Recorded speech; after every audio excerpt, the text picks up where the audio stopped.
नमस्कार मित्रांनो, झटपट मराठी सिरियल ह्या चॅनलमध्ये तुमचे अगदी मनपूर्वक स्वागत करते.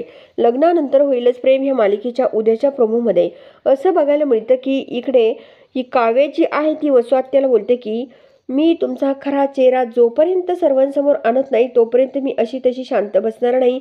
असं पण इकडे ही काव्य जेव्हा या वसुआत्याला बोलत असते तेव्हा वसुआत्या खूप टेन्शनमध्ये येते. बघायला मिळतं की जेव्हा इकडे पार्थ, जीवा, नंदिनी आणि काव्य हे चौघे जण जेव्हा रूममध्ये गेलेले असतात तेव्हा ते रूममध्ये जातात आणि दरवाजा आतून लॉक करून घेतात. तेव्हा आता काकी ज्या आहेत त्या काकी ह्या चौघांना बघतात आणि या वसुआत्याला येऊन सांगतात की मी माझ्या डोळ्यांनी बघितलं, पार्थ, जीवा, नंदिनी आणि काव्य हे रूममध्ये काहीतरी बोलत आहेत, ते काहीतरी प्लॅन करत आहेत. तेव्हा इकडे वसुआत्या खूप टेन्शनमध्ये येते. वसुआत्या लगेच इकडे दरवाजाजवळ जाऊन उभी राहते.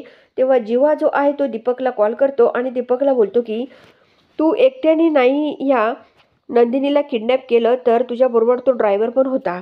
असं पण जेव्हा जीवा या दीपकला फोनवर बोलत असतो तेव्हा मात्र इकडे हा दीपक खूप टेन्शनमध्ये येतो. तर इकडे ही वसुआत्यासुद्धा खूप टेन्शनमध्ये आलेली असते. तर मित्रांनो, नेमकं आता पुढे काय होणार आहे बघण्यासाठी आपल्या चॅनलला जरूर सबस्क्राईब करा, लाईक करा आणि व्हिडिओ बघितल्यामुळे अगदी मनापासून धन्यवाद.